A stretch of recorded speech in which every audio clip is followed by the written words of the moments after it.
Hi guys, welcome back to our channel. ಇದು ನನ್ನ birthday log ಆಗಿರುತ್ತೆ. ನೈಟ್ ನಂಗೆ ಸ್ವಲ್ಪ ಹೊರಗಡೆ ಕೆಲಸ ಇದ್ದಿದ್ದರಿಂದ ನಾನು ದೀಪಕ್ಕೆ ಕಾಲ್ ಮಾಡಿದ್ದೆ. ಯಾಕಂದರೆ ನಮ್ಮ ಮನೆಯವರು ನನ್ನ ಮಗ ಇಬ್ಬರು ಬ್ಯುಸಿ ಇದ್ದರು. ಅವಳು ನನಗೆ ಸರ್ಪ್ರೈಸ್ ಕೊಡೋದಕ್ಕೋಸ್ಕರ ಅವಳು ನನ್ನ ಜೊತೆ ಬರೋಕ್ಕಾಗಲ್ಲ ಅಂತ ಹೇಳಿಬಿಟ್ಟು ನಾನು ಮನೆಗೆ ಬರೋ ಅಷ್ಟರಲ್ಲೇ ಅವಳು ಅವಳ ಮಕ್ಕಳೆಲ್ಲ ನನಗೇ ಸರ್ಪ್ರೈಸ್ ಕೊಟ್ಬಿಟ್ರು. ನಮ್ಮ ಮನೆಗೆ ಬಂದುಬಿಟ್ಟು ಓಕೆ ಒಂದಷ್ಟು ಸ್ವಲ್ಪ ಹೊತ್ತೆಲ್ಲ ಮಾತಾಡಿ ಆಮೇಲೆ 12 ಹಂಗೆ ಕೇಕ್ ಕಟ್ಟಿಂಗ್ ಮಾಡಿ ನೈಟ್ ಸೆಲೆಬ್ರೇಷನ್ ಎಲ್ಲ ಮುಗಿಸಿದ್ವಿ.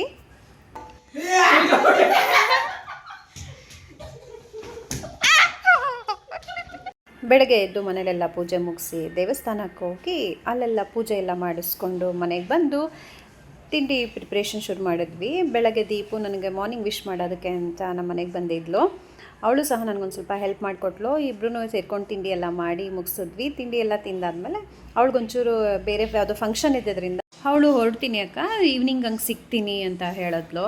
ನಾನು ಓಕೆ ಆಯಿತು ಕಣೆಮ್ಮ, ಎಲ್ಲ ಮುಗಿಸ್ಕೊಂಡು ನಿನ್ನ ಫಂಕ್ಷನ್ ಎಲ್ಲ ಮುಗಿಸಿ ಬೇಗ ಬಾ, ನಾವು ಎಲ್ಲ ಅಲ್ಲಿವರೆಗೆ ರೆಡಿ ಇರ್ತೀವಿ ಅಂತ ಹೇಳಿ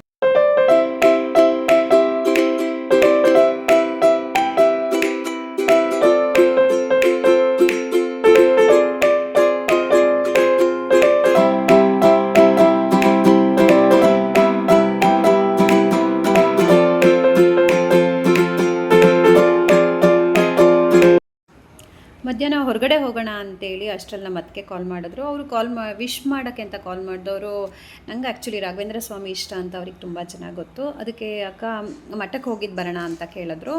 ಆಯಿತು ಅಂತ ಹೇಳಿದೆ. ನಮ್ಮ ಅಣ್ಣ ಮತ್ತು ಅತ್ತಿಗೆ ಇಬ್ಬರು ಮನೆಗೆ ಬಂದರು.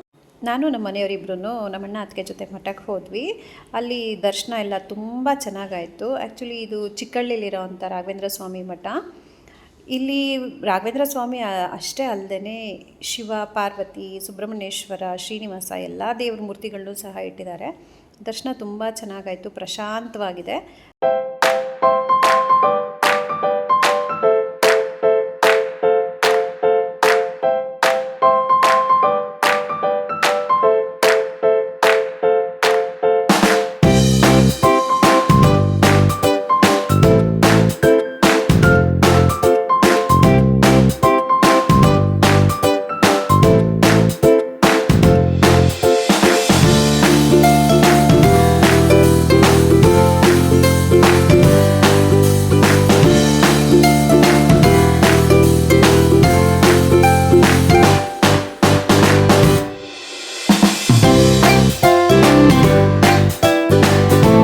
ದರ್ಶನ ಎಲ್ಲ ಮುಗಿಸಿ ಮಠದಿಂದ ಹೊರಟು ಮನೆಗೆ ಬಂದ್ವಿ. ಮನೇಲಿ ಊಟ ಎಲ್ಲ ಮುಗಿಸಿ ಸ್ವಲ್ಪ ರೆಸ್ಟ್ ಮಾಡಿದ್ವಿ.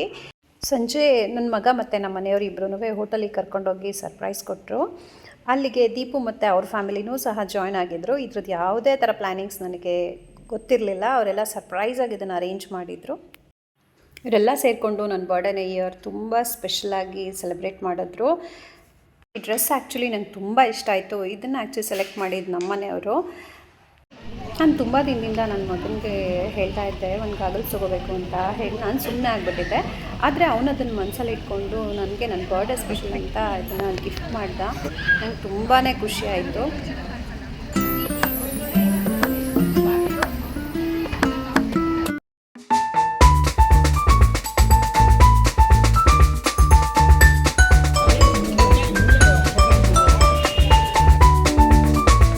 ಸೆಲೆಬ್ರೇಷನ್ ಎಲ್ಲ ಮುಗಿಸಿ ಅಲ್ಲೇ ಡಿನ್ನರ್ ಆರ್ಡ್ರ್ ಮಾಡಿ ಡಿನ್ನರ್ ಎಲ್ಲ ಮುಗಿಸ್ಕೊಂಡು ಅಲ್ಲಿಂದ ಮನೆ ಕಡೆ ಹೊರಟ್ವಿ. ಮನೆಗೆ ಬರೋ ಅಷ್ಟೊತ್ತಿಗಾಗಲೇ ನನ್ನ ಫ್ರೆಂಡ್ಸ್ ಎಲ್ಲ ನನಗೆ ಸರ್ಪ್ರೈಸ್.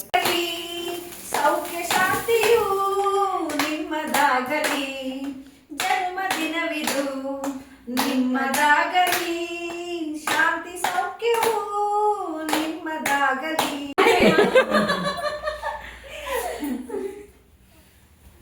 ಇದು ಸ್ವೀಟ್ ಆಗೈತಾ?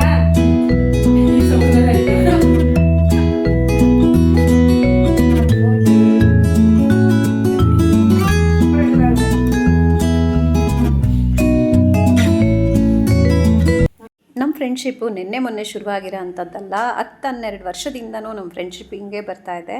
ಎಲ್ಲರೂ ನ್ಯೂ ಇಯರ್ ರೆಸಲ್ಯೂಷನ್ ಮಾಡ್ಕೊತಾರೆ. ಹಾಗೆಯೇ ನಾವು ಎಷ್ಟೇ ಬ್ಯುಸಿ ಇದ್ರೂ ಇನ್ಮೇಲೆ ಪ್ರತಿ ವರ್ಷ ಎಲ್ಲರ ಬರ್ಡೇಗೂ ಎಲ್ಲರೂ ಸೇರಲೇಬೇಕು ಅಂತ ಈ ರೆಸಲ್ಯೂಷನ್ ತೊಗೊಂಡ್ವಿ.